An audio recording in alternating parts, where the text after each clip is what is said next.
Hunggan matsotso.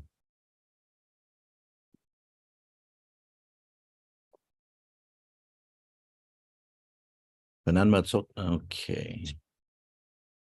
Oh wait, no, team matsotso. Okay, wait, nagadzabait sa casting.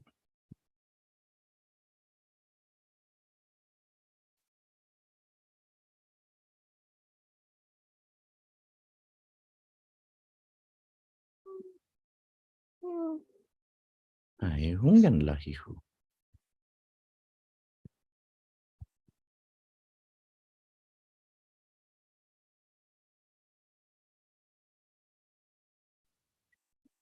Oh, hunggan. Hunggan matsotso. All right.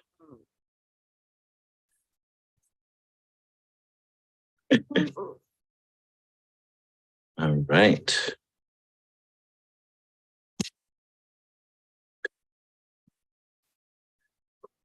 Okay, hunggan nita tutuhun SD. All right. Hafade todo samzugwana hudzong. Estigi un nuevo na episode Fanachu dispensazo. We had some technical difficulties at the beginning there. Ayade. SD Golf Grassroots 9 klassen podcast. Very grassroots podcast. And so fihu guaha technical na lenatsi. And so when li iloquinay na huhohogwesti mas nuevo na na padgonho, I've got my newest child here in my arms. He'll be joining, and I'm so glad that he's joining because this episode of Fanachu, why host Midzu Tatlu si Michael Luhan Bavakwa. This episode of Fanachu is about our family's history and our family's roots, stories from my ancestors. As you can see in the picture here that is on the screen, this is my great-grandparents, Tun Guillermo or Guillermo Sablan Flores, Familian Kabesa, and then my great-grandmother, Rita Pangelinan de Leon Flores, Familian Bådu. And so I did not get to, I was born just a few weeks after my great-grandmother passed away. And so my great-grandfather passed away in the 70s. My great-grandmother passed away the same year that I was born. And so I did not get to know them. But I heard through my grandmother and through my mother's stories about them. And I'm very happy and honored. Episode, I'm very honored that one of my uncles, Uncle David Flores Jr., that he has joined and that he will be sharing stories of our Mañaina. And so the Fanachu podcast is about Chamorro stories, Chamorro perspectives of all types. And so if you would like to come on to Fanachu and talk about your own family stories, put favor, message me, text me, and let me know, because if you, one person, several people, if you would love to come on and share your stories about your family, put favor, because this is a very grassroots podcast, and so I'm very open to those types of things, anything to help document and tell Chamorro stories. And so, okay, ano ha para pago Senyor Tiuhu, si Jus Masi Purifinatomun. So, put favor, go ahead and introduce yourself. Ko si David Flores, lahin David Flores, lahin Guillermo Flores, and si Rita Pangelinan de Leon, then si Justa San Miguel, Hagan JQ San Miguel, then si Tomasa Perez Sablan, Tautau, oh boy, Tautau, oh, I can't think of the name right now. Tazugwa. Sumay. Mantato Sumay. And you're asking about the stories, and I just thought of this one story. Was I was a little boy, and my grandmother thought that I was like an animal. So I remember her washing me off before I came in the house, making sure my feet was clean. And she was a good baker. So she made risketti, fresh risketti, and so she cleaned me off and then made me go into the kitchen. And my my grandfather, your great grandfather, came by and he was looking in the window, and she had put out a paper towel and put risketti on it and some milk. So I was eating it, and she said in Chamorro, she didn't understand that that I understood what she was saying, which is "Kalangaga ilahihu." Um, but so he just laughed, and then I was stuffing my mouth, and he said, "Come, let's go." So I went with him, and we went down to the ranch down in Tenetsu. And when we got down there, he said, "Go over to the river and get there's two watermelons there, so you bring them up." So I brought it, and he cut one in half and cut me a piece, and we ate it. And then when he was done with his piece, he took it with a rind and washed his face like this. And he told me, he goes, "Go ahead." So, when you're small, you're told not to play with your food, but I took it and I rubbed it all over my face. And he said, "Now go down to the river and wash yourself off before we all get in trouble when we go back up." So that's a story that I remember fondly, because when he was in the hospital, and he was, he passed away shortly, but we were in the hospital. And, my mom and dad said to massage his feet. So while I was massaging his feet, he said to me, "Don't forget to meet me in heaven by the tree of life, and by the river of life." And he winked at me. So I understood what he was saying. And, later on, my father did the same thing, not knowing that story, because it was just, your great grandfather and I that went through that. And, but that meant a lot to me. Also, I have always loved risketti ever since then. And I see. that was one story that came to mind as we talked about meeting today. No, no, Sidus Masi, thank you. Oh, I love hearing these stories. And so let me just let me show them again real fast so people know who we are talking about. So see see Tun Etmo, sort Yeah. of your grandfather, my great grandfather, primarily known as a lancero. Many people knew him as a farmer, but he was also the first Chamorro to become a Seventh-day Adventist minister. That's correct. And his father, Tatanenko, Jose Algan Flores, was one of the first Chamorros to become a lay Protestant minister. Yes. And Yes. so, and then your grandmother, my great grandmother, very educated woman on Guam for her time. She went to school. She was a teacher, very smart. Grandma Flores was how everyone, called her that I knew of. But Yeah. and so, oh, por favor, go ahead, senor. Oh, I was just going to say that, one of the stories that Auntie Ruth Wampat told me was that your great grandmother's family didn't really like your great grandfather because he was a farmer. So she kind of distanced herself from them because of that.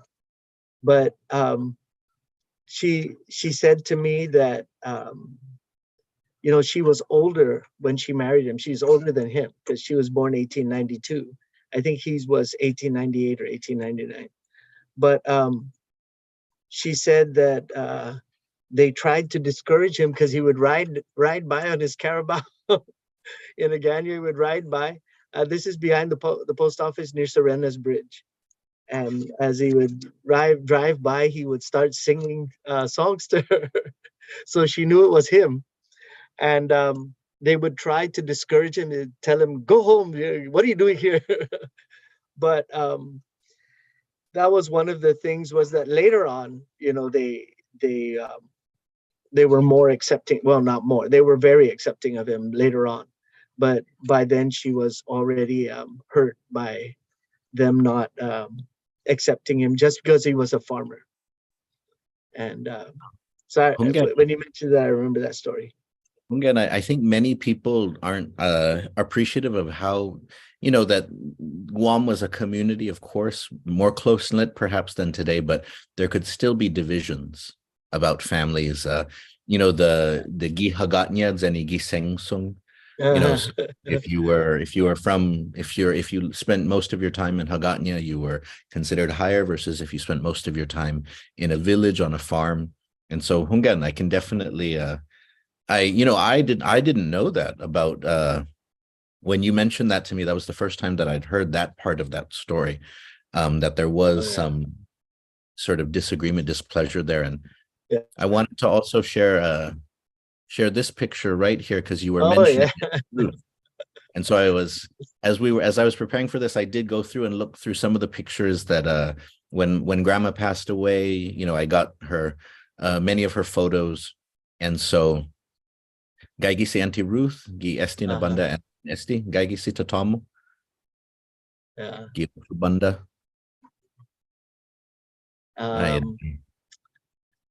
Aunt Elsie, I think this is Auntie Nina.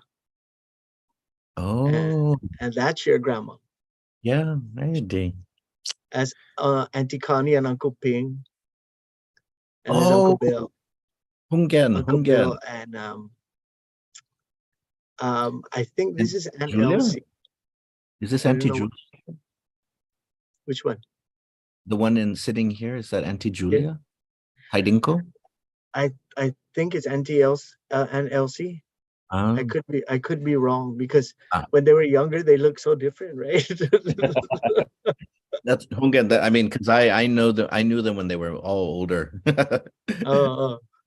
But that's Auntie Connie and Uncle Ping. That's I have many fun stories with them too.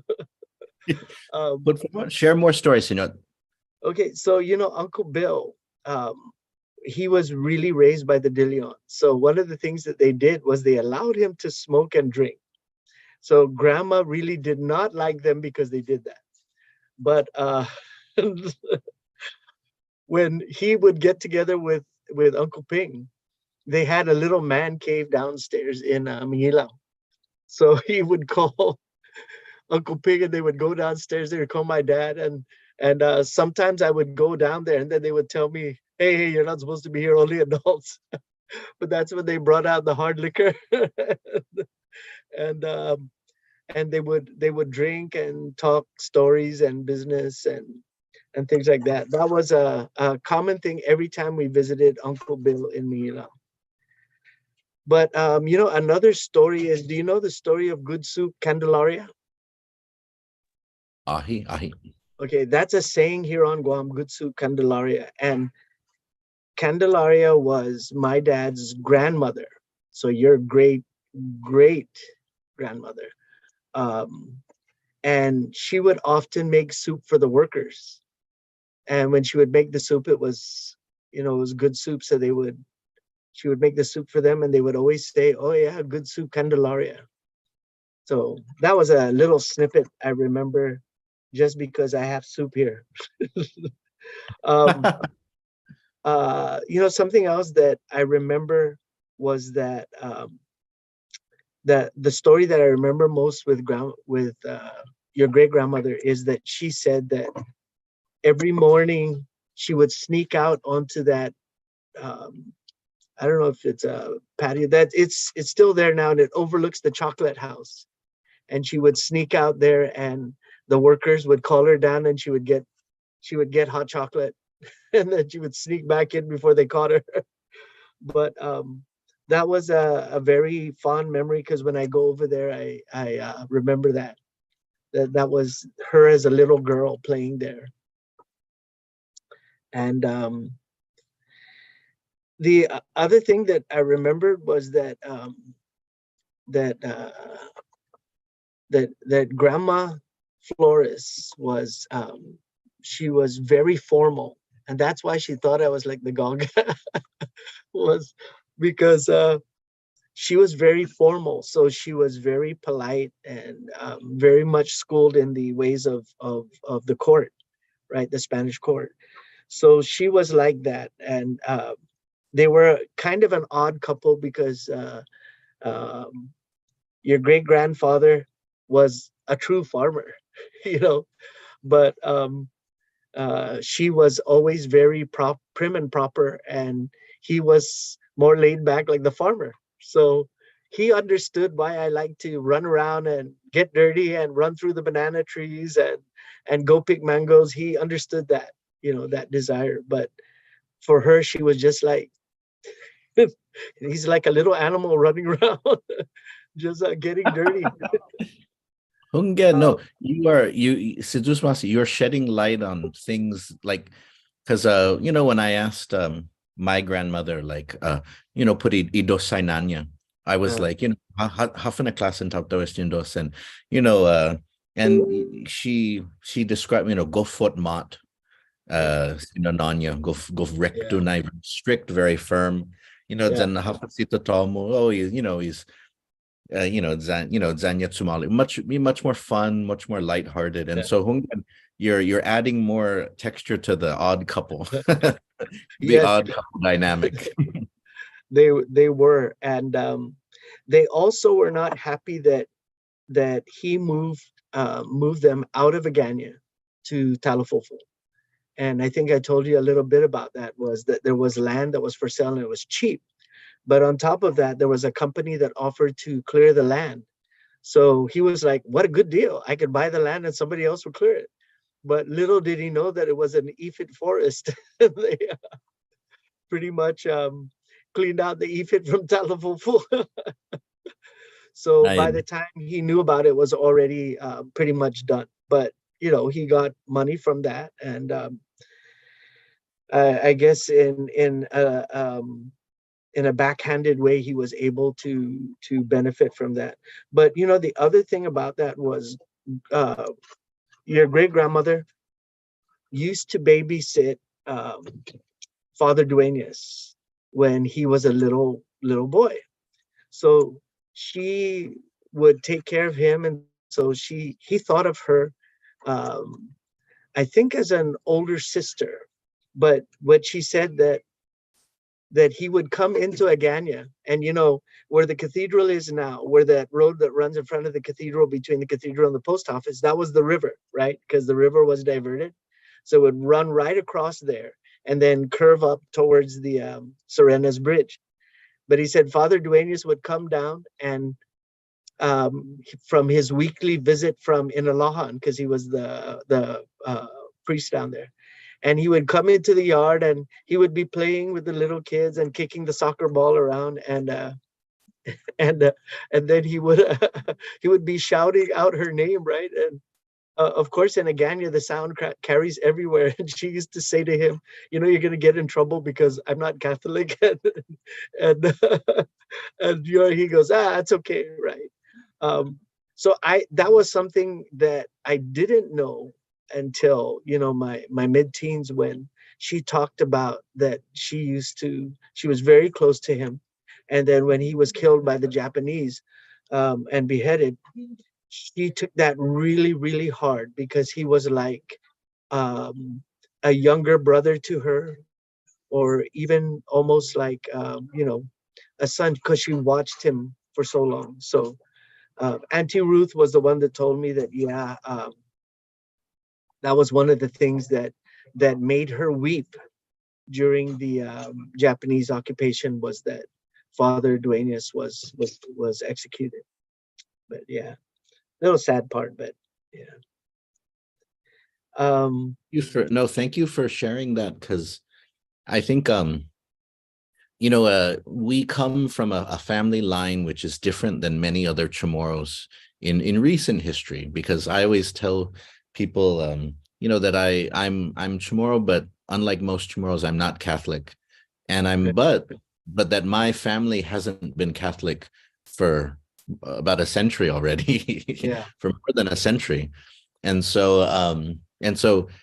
that the division that happened when Protestantism came in and some Chamorros converted, sort of I remember even my grandmother talking about sometimes they would be discriminated against. Other kids would haze or bully them for not being Yes. Catholic. Yeah.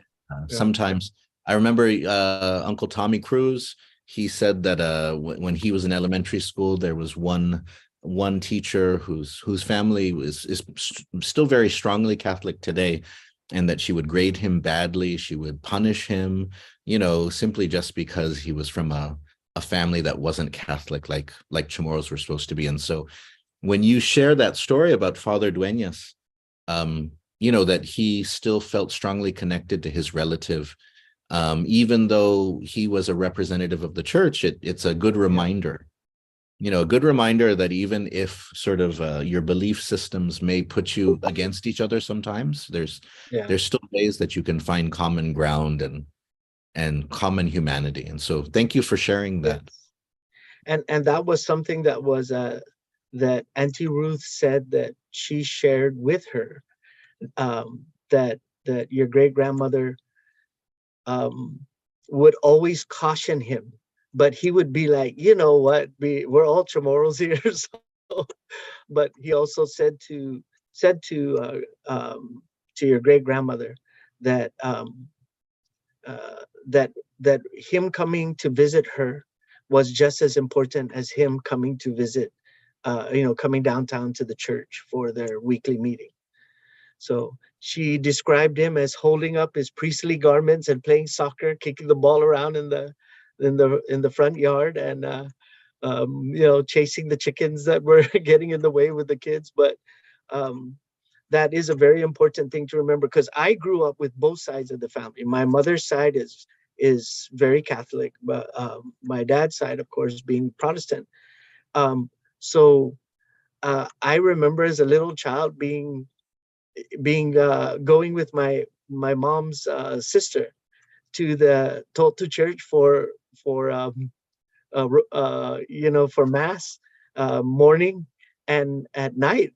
And it was just, I was going with my auntie and listening to stories about God. And so when I went to the confirmation class with my cousin, my auntie had to tell the priest, this boy can't go because his parents are SDA.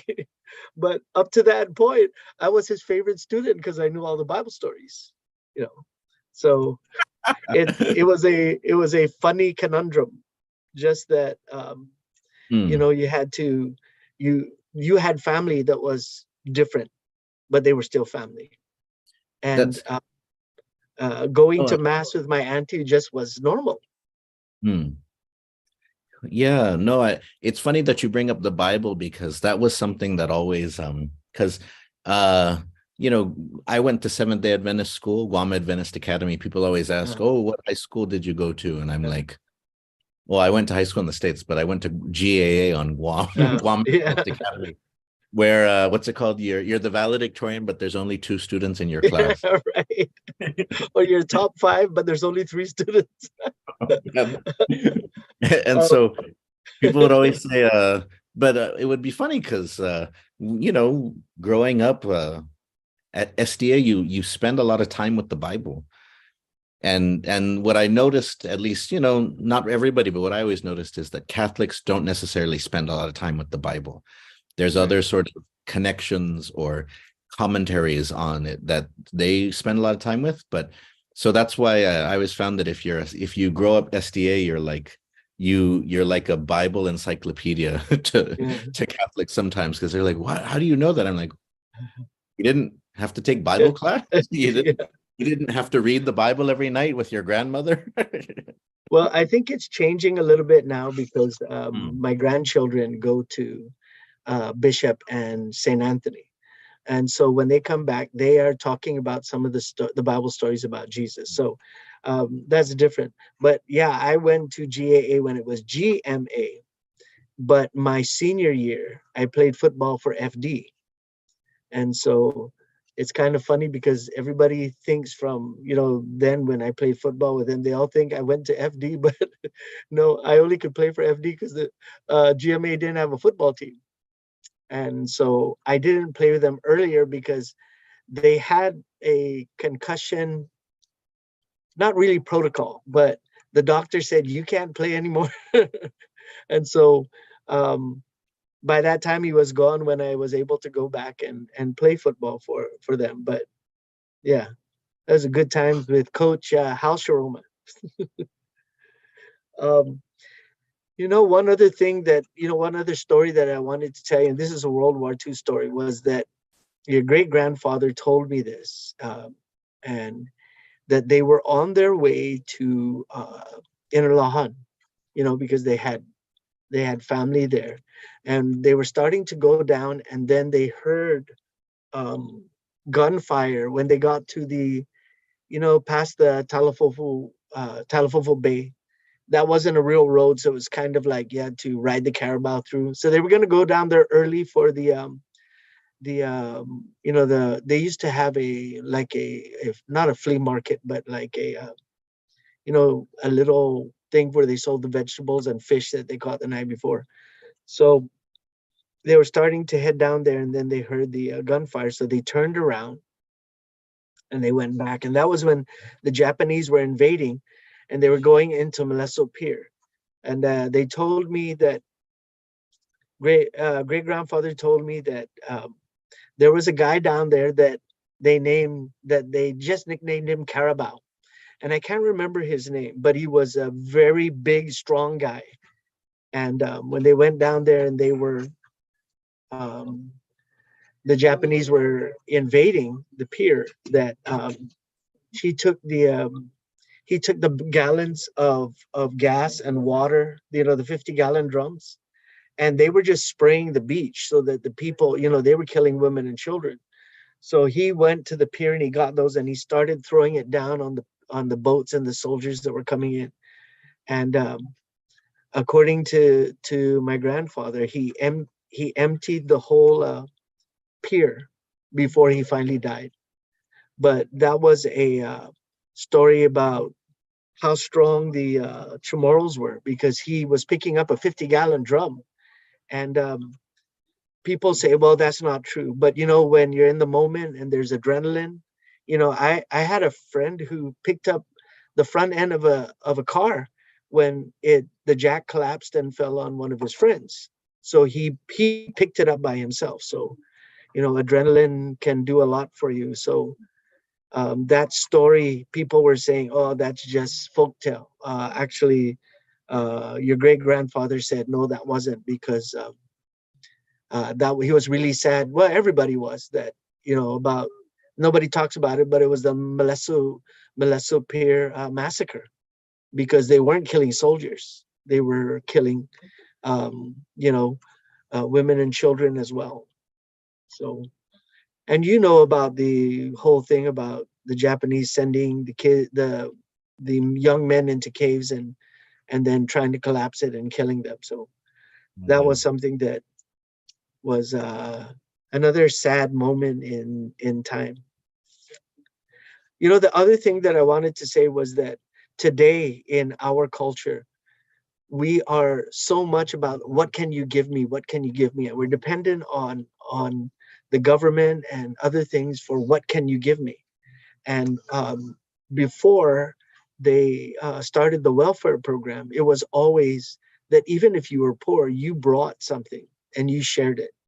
And I remember going on several trips with your great grandfather into the village, that he would get his harvest, not the first harvest, but he would get, the second harvest, when the fruits were more, where it was more plentiful. And we would drive to the village and he would pass things out to families where maybe the person didn't have a job or other things like that. We would make the rounds. He would fill up the Jeep in the back a couple of times, 2 or 3 times that we would do that. Um, and that had a lasting impression on me, because it always, your great grandmother and great grandfather were not rich by any standard. They were maybe upper middle class at that time, but he was always willing to share and always willing to think of the others first. So when he got his harvest, when it was starting to peak, he would take that part of the harvest and pass it out to people in the village. And it's the same with the Tapasana family down from Malesso. They'll go out and they'll fish, and they'll come back, and then they patti, and they know who gets what, and they know which family the person is sick or whatever. That's cultural going all the way back to ancient days. And I'm really glad that that was not lost on your great grandfather, was that that's part of the culture. And you know, he was doing that and sharing that with me.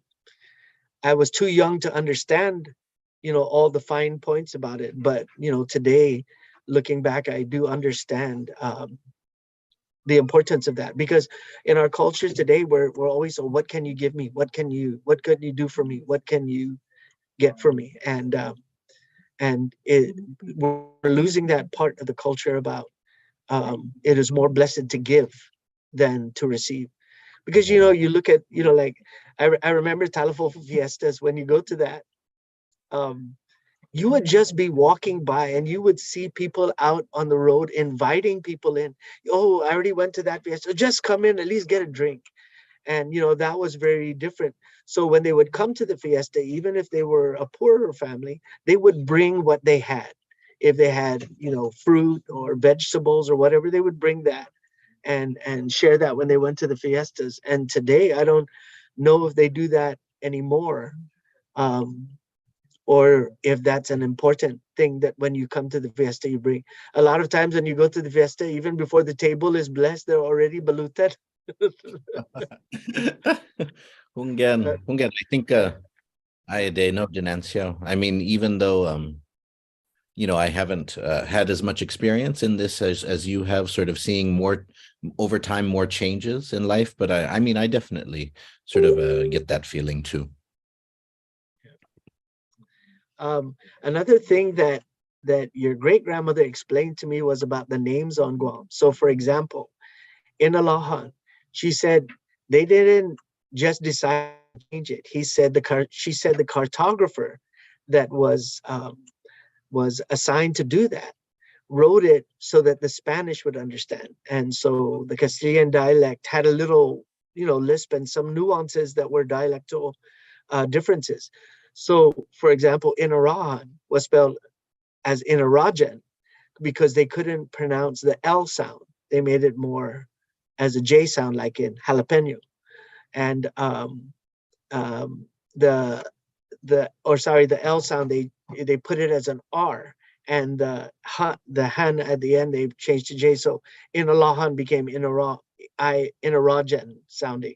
And Mariso was really Maleso, but according to the Spanish ear, so that they could recreate it back, the cartographer wrote it according to those sounds.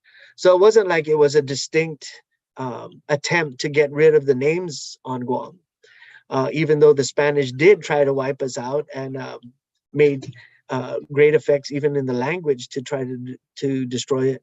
But the names, it was just because the cartographer was making it for Spanish people rather than Chamorro people. And that was interesting because I didn't realize that your great grandmother was so academic, you know.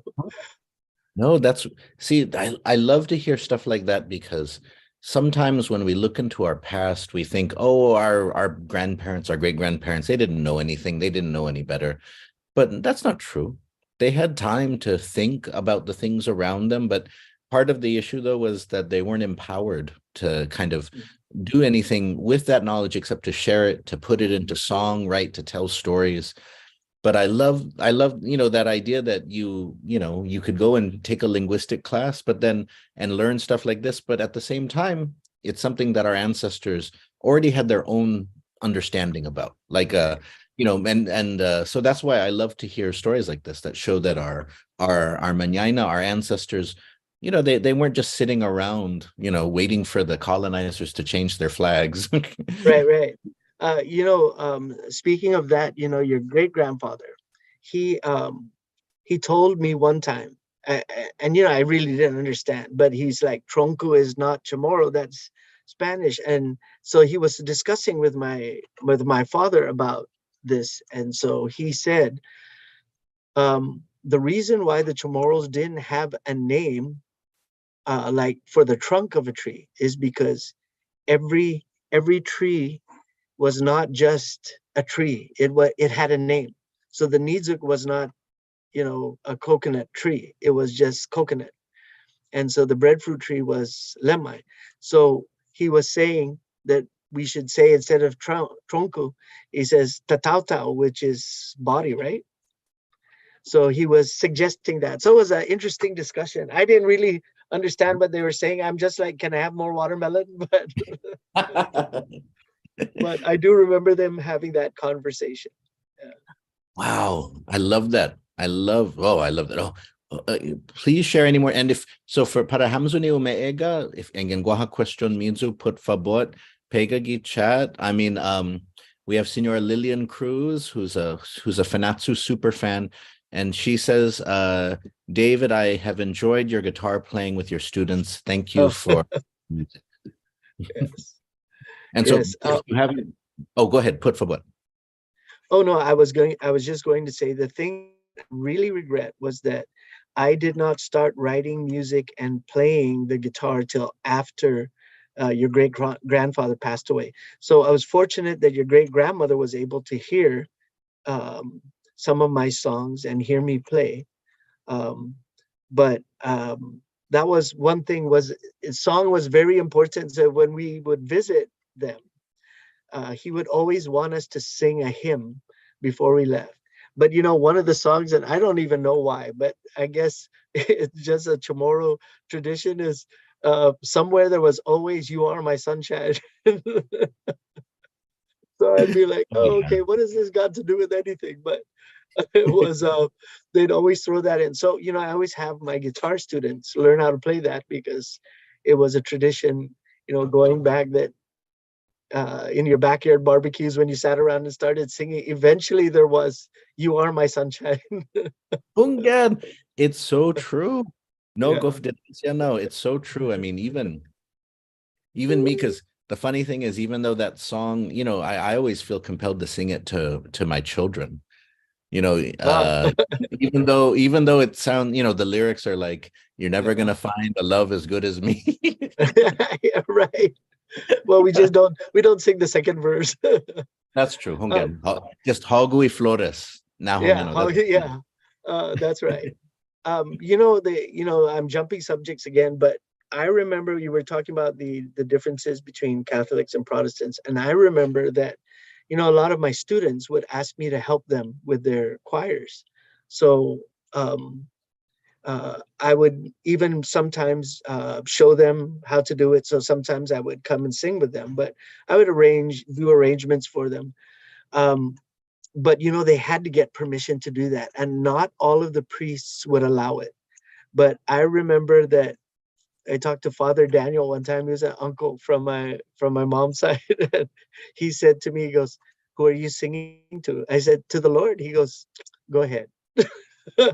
So, and there were several other priests that were the same way, where I think that with me singing and playing with them, or even working with their choirs, it was considered isaune. And so they put their necks out by saying, "Yeah, go ahead." Now, that's too bad, but I realized that what those priests were doing when they did that step, then put their head out, just like Father Duenas was, they were considering, this is family, this is something you're doing as a community, and this is something you're doing for God. So, um, you know, why not? And so they would do that, because I had no problem with teaching them the arrangements and then just sitting in the audience and listening, or sitting in the congregation and listening. But some it was, even for me to work with their groups and do the arrangements or anything like that, was considered, you know, Esau. So, yeah. But people like Father Daniel, he was just like, "Yeah, go ahead, boy, it's all right." um I don't know, I'm trying to think of some other stories that would be impactful. uh, Oh no, and anything. This has already been so interesting to me. when you talked earlier about Grandma Flores sort of having this connection, looking down into the plaza, and having that connection. I remember my grandma talking though about, because her grandfather worked Mhm. for the Spanish governor, Right. and so in there, and so it's but my grandma told me instead sort of about how, because of that connection with the grandfather, he would bring leftover food home in big metal pots for parties that the family would have, and then they would clean them and then take them back the next day. And so I knew that that's what my grandma told me, but not the part about the chocolate, going down with the workers and getting some of the chocolate that the Spanish governor and people in the government palace would enjoy. And so Yeah. Yeah. so you have helped complete sort of my knowledge about that, or given me more of that, given me a more nuanced understanding of my great grandmother, sort of as a young girl growing up in Hagatnya at the end of the Spanish Yeah. period. And the other thing was that, she told me that she was the granddaughter of the last Spanish governor, and that was a um, something not to be proud of. So, um, even though that was, she was living in two different worlds. Um, she did share with me the view of the palace in Aganya and what things were like. I mean, I can't imagine that your palace or your is overlooking a river that runs through Hagania, and it probably was so different. The sounds that traveled in that area down there were something. It was sort of like you were told not to be yelling, because if you did, everybody would hear you. So That's that true. was. That's true. Ti pot na iliga gwina champo. Yeah, You don't have yeah, thick walls. yeah, yeah, yeah. But And sorry, oh go ahead. so I wanted to ask though, because some people may remember Chief Gadao Academy. Right. So I did want to ask and learn a little bit more about that and what inspired you. Because and give some background on it for people who may not remember it. But I remember when Okay. uh, I moved back from the States in the late 90s, Chief Gada was still around, and Right. many of the Yeah. people that I had gone to elementary and middle school with on Guam were going to Chief Yeah. Gadao. And so tell Well, us about that. the first thing is that was not my idea. That was the idea of my brother and sisters and my dad. And I did not want to become involved because I said, I'm not ready. I'm not ready to do this. And, I said, there's still a lot I need to learn. And I knew that my educational experience was not complete. But they said, oh, no, no, this would be already good. I already had a thriving tutoring business, which was making quite a bit of money at that time. And they told me, oh, you need to give it up because this will make you more money. Well, I can tell you that was our problem, was that there just wasn't enough support financially. But the whole idea was that you were going to integrate culture into the classroom. So it was more project oriented, more goal oriented, rather than um, curriculum timeline based, as far as you need to meet this by this date. But it was pretty much project based. Um, yeah. Now I am ready. Back then I was not. And since then, I started school in Washington at Walla Walla College, and then the end of my junior year, before I started my senior year, I was like, you guys don't have what I want, so I left. And then later I went to Loma Linda, La Sierra campus, and finished there and got my certification. But the experience that I got with all the different teachers there and working in that area was what I needed. And then I went up to Las Vegas, and I was up there for about 12 years and rubbing shoulders with some of the best in the nation, and competing nationally with my groups, and the experience for playing. And the casinos are a big entertainment industry, so I would cover sometimes for somebody was sick, here and there, or performing in their community theaters, and just going around there. I got the background that I needed. But one of the things that we wanted to make sure of was that we taught the idea that I learned of of how you're supposed to raise someone. So if you look back at some of the earlier accounts of the ancient Chamorros, they did not get mad at their kids. They would say, go sit over there. And then to let them know that, they would just every once, are you okay? Are you okay? So timeout was a big thing. But they also did not treat them like slaves. When they were very young, they would take them out to the fields with them, take them out to do fishing, and show them through mentoring that way. So that was a big thing. But also the other thing was, in that society, it was always taking care of the people. For example, everybody says, well, you had this caste system and you were looking down on people. I said, no, no, no, because if you're the chief and you're the first one, when you leave the village, the people can go into your house and get what they need, or go into your, under your house and get what they need. Then um, that's not the same as royalty in Europe. You know, in Europe, you don't come near the king or the queen, but here the chief was very hands-on. So if he went out and went fishing, they would make sure that whoever was sick in the village, or whoever was, maybe somebody was injured, or somebody was a widow or had lost someone in their family, they would make sure that they got their first patti rather than the last. So that's something that we wanted to instill, was that you took care of the younger ones. So one of the ways that we set things up was, we would set them up in villages, and we set them up according to the points of the compass, which really aren't the points of the compass, right? Katan, Lutsen, Laguds, and Hadza. And it's really, that you're back to the inside is Hadza, but we would just, for purposes of points of the compass, say, Katan, Lutsen, Lagu, and Hadza. And each one of the villages that did that had a hierarchy system, but also by grade level. So you had a junior, senior, and then below that was all the different grade levels. And of course, the Manhobin were the one that you watched out for and took care of the most and guided. And so that was one of the big things that we worked with them.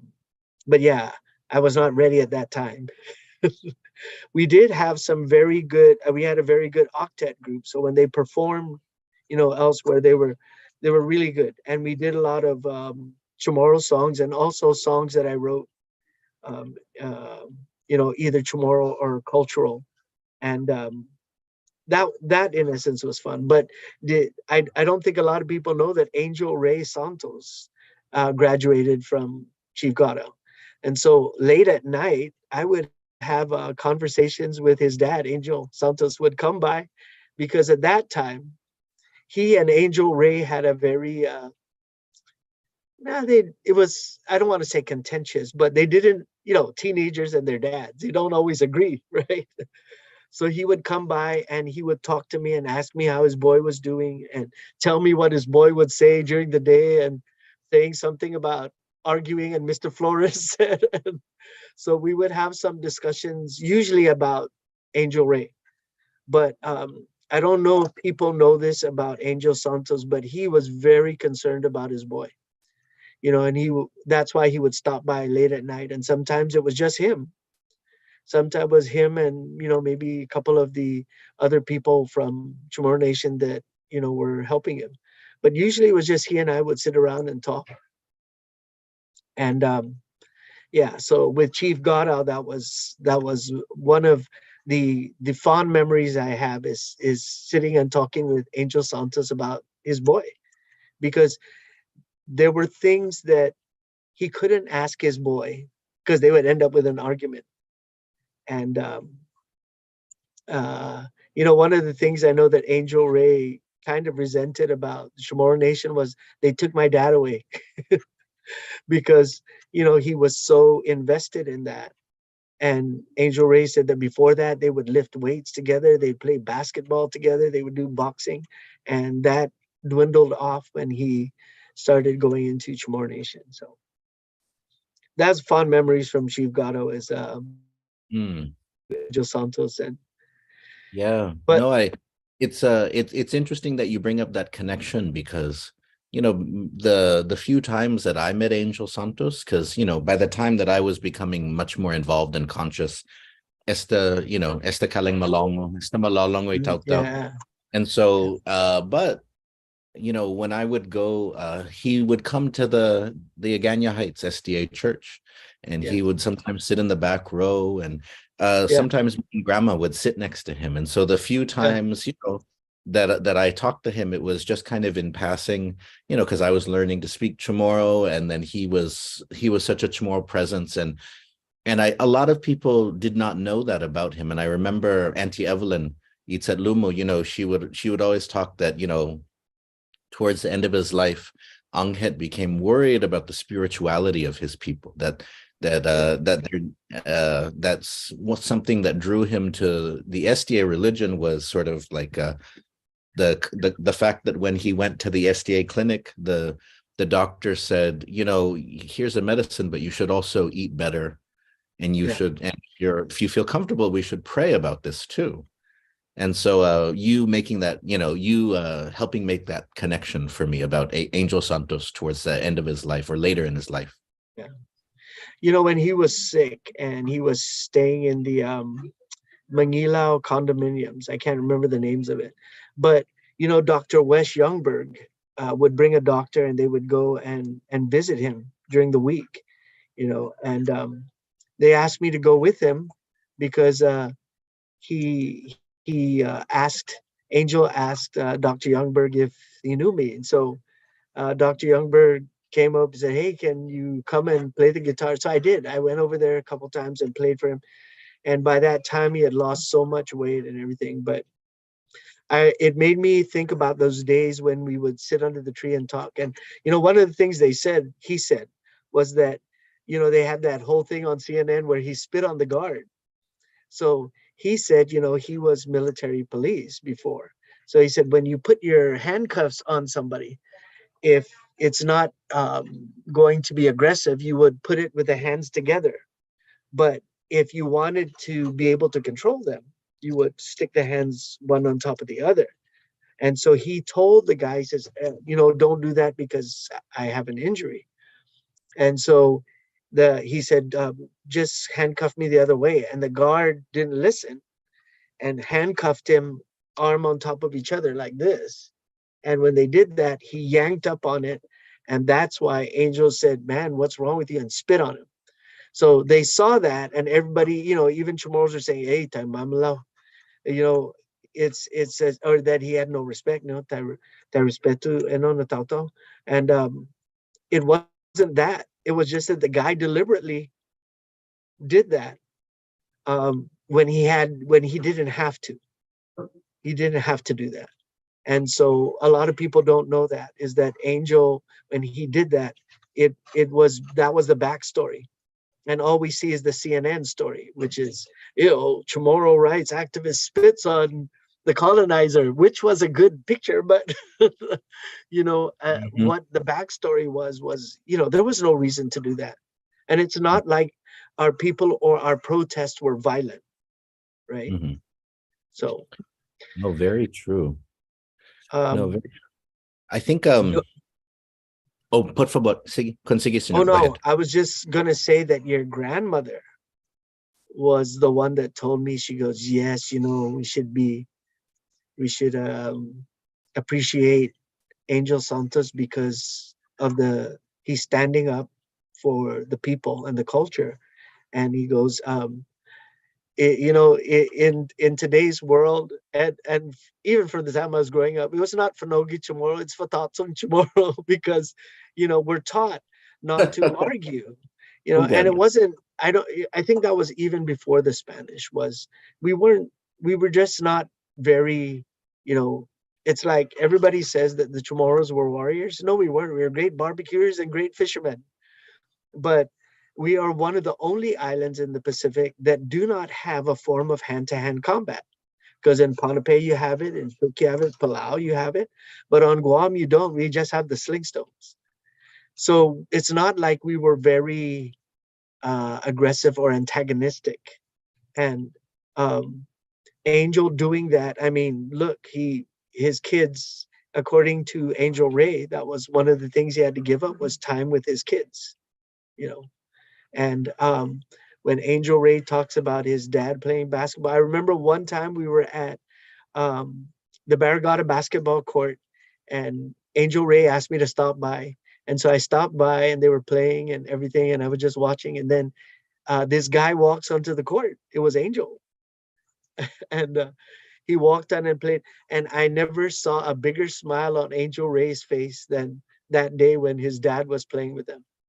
So your grandma was right that we should appreciate that, because he made sacrifices to do what he did. And she understood that. And she also understood that he was a deep, deep, he was deep. He was a deeply, I can't think of the word, but they Hanggang menhalom. yeah, Menhalom na menhalum yeah. But anyway, that was one thing that people don't really recognize about that. Ay, di. And Tiyo, the si other Gus thing was with the grandparents, right? Yeah. Your grandmother was the kindest, sweetest person I ever met. Because even with her sisters, Auntie Nina's very fun-loving, and she's as an easy hangout, right? Auntie Ruth was more prim and proper, like your great grandmother. Yan, But taglisin na. yeah, yes, but your grandmother was always very soft-hearted and very caring. And I always wondered which side she got that from, and then I realized she got it from your great grandfather, because and he was very patient. But when his patience wore thin, there was a story that your grandmother told me, your great grandmother told me, was that um, there was one of the grandchildren, and I won't say his name so we won't embarrass him, but would always tease a great grandfather about how fast he drove.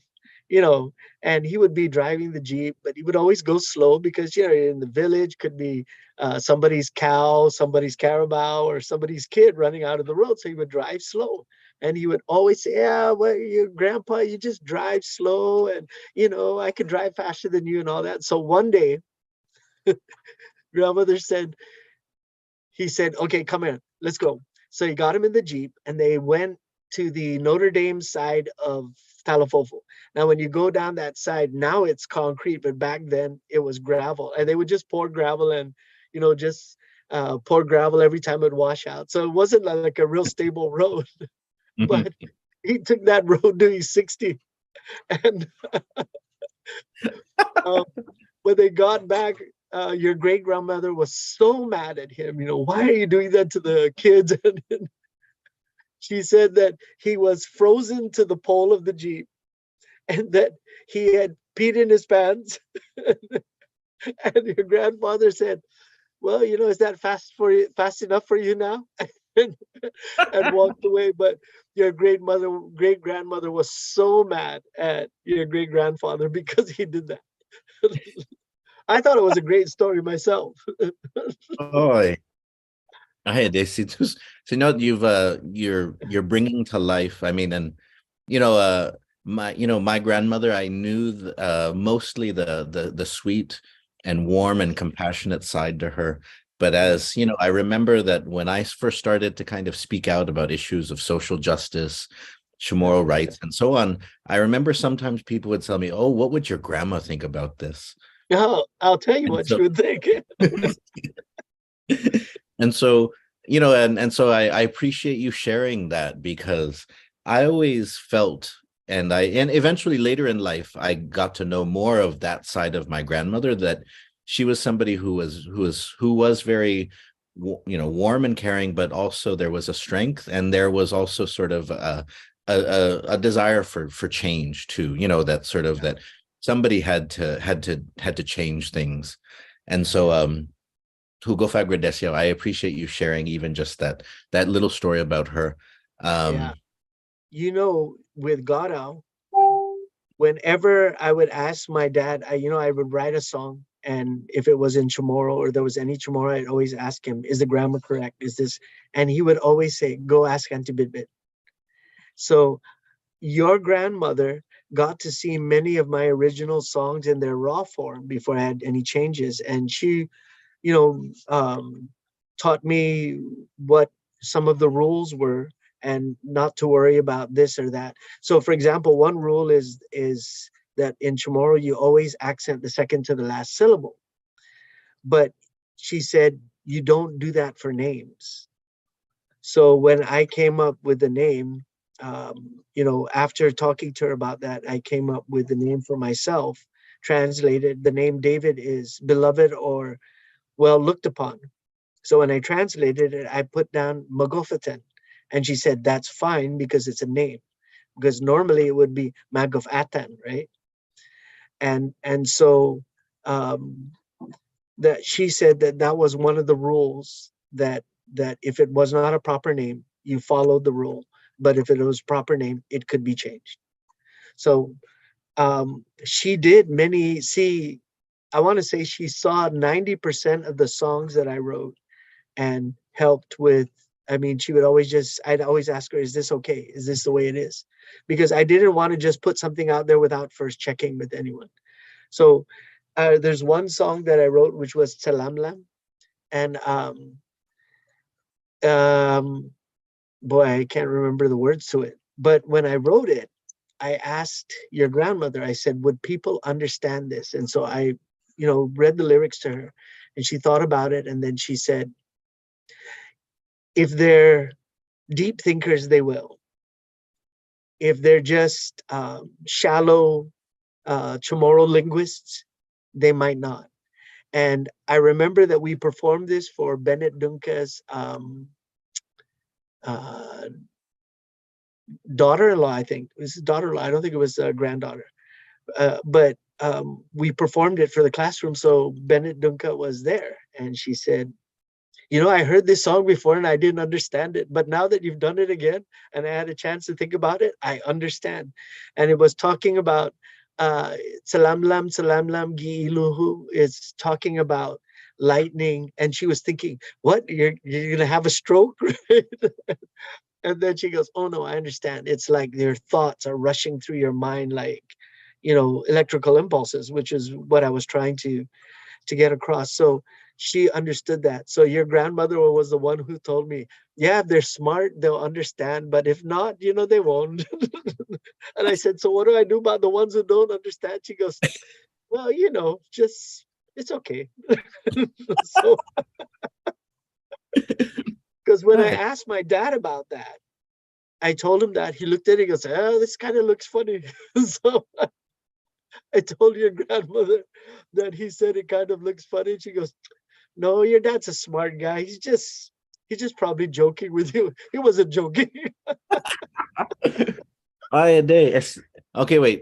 Este Monacabalis, this sort of completes my understanding of this, because when I first started to learn Chamorro when I was like 20 years old, most people were not particularly helpful. They would makasita, but con todo si grandpa na, my grandfather was like, and un tungo ifinut Tagalog na, but ifinut Japanese. He was always again.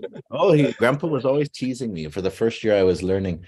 But see, grandma na, she was my sanctuary, because she would talk like that to me. When I would say something to her, she would say,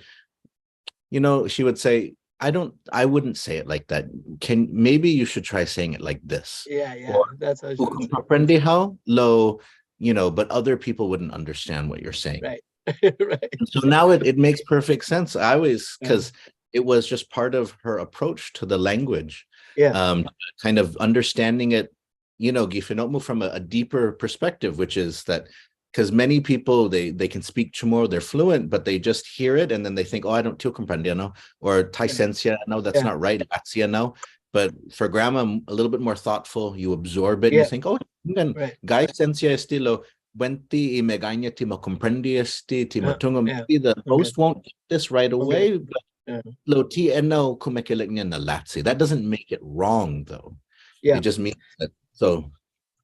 And my dad told me, and your grandmother confirmed, that she learned her Chamorro in a formal way from your great grandmother. So your great grandmother, being the educator, took a more academic approach to the language, and so she would explain rules to her and other things like that. So um, my dad said, yeah, if you have an academic question about the language, you go to Auntie Bit, and he can tell you.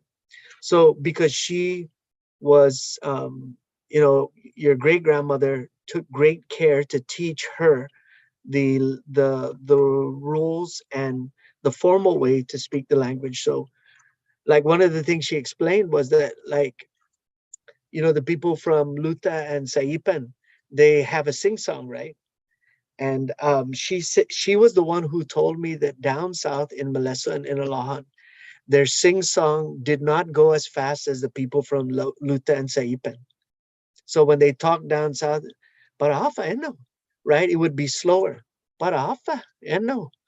And so it was slower. So those were observations that were made by an academic person. So when she made those observations and she shared that with me, I was like, oh, really? So she's the one that says, yeah, there are dialectal differences in the way you use them in the language, but what will work in, because basically language is communication. So your grandmother said to me, basically, what will work? In other words, it's sort of like, I had a best friend growing up and his name was Doug. But my mother could never say his name, Doug. She would always say, like, Doug, like, digging something. And then it eventually evolved to dog. So she would call him when we'd come over, Dog, come and eat. And I was like, dude, your name is not Dog. Don't answer her. He goes, yeah, but she feeds me. So it was No. okay because she fed him. And so he would answer whenever she would say, Dog. He'd say, yes, Mrs. Flores, come and eat. It was because she fed him. And so your grandmother's philosophy was basically, yes, this is the formal way, but what will they understand when you say it to them? So it's sort of just a paradigm shift in the thinking of the language. And this is one thing that I feel very strongly about, is that in today's world, the ancient Chamorro culture is starting to disappear.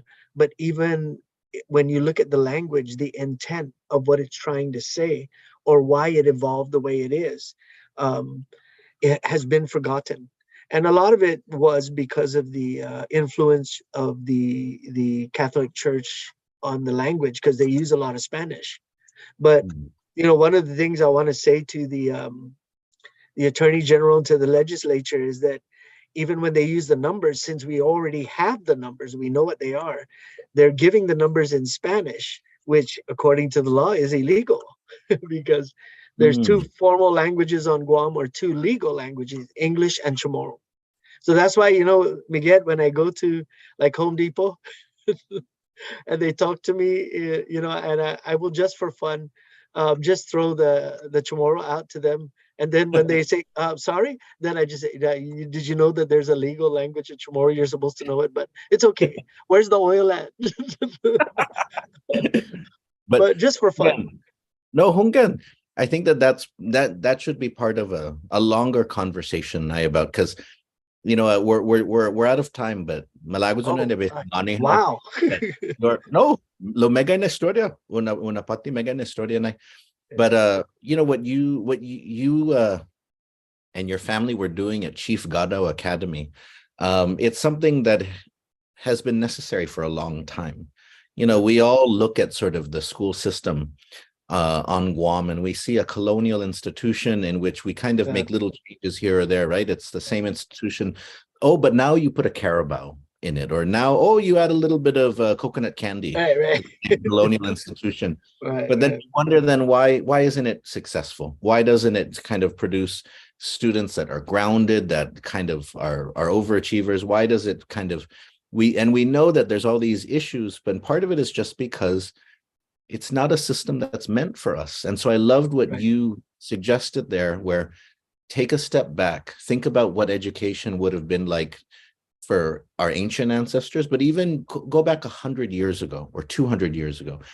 How would Chamorros have structured an educational system then, as opposed to simply just taking the system that we've been given and then just kind of putting up the Guam seal everywhere and saying, oh, it's a local system or it fits our needs. So you know, I appreciate what you tried to do there, even just in terms of changing the paradigm, right? Thinking that not because whereas so much of education on Guam is about sort of meeting standards and preparing students for tests, you have to wonder, like, how effective is that? What does that produce? Right. Or are we testing for the right thing? You know, and that's something that for example, I went into an elementary classroom and I saw them working on something, and it wasn't part of the curriculum. But when it was for the time for, you know, the thing they were working on to be over, the teacher gave them directions. Okay, let's put it away now, and we have to clean up before we get ready to go. Everybody knew what to do. But how many kids today actually know how to clean up, how to set up, how to organize, and what roles are needed for organizing these things? And so when we test, it's very different. And we forget that we come from a very long standing education position, which was far ahead of this educational system we do now. Because back then, you just look at the models for what they had.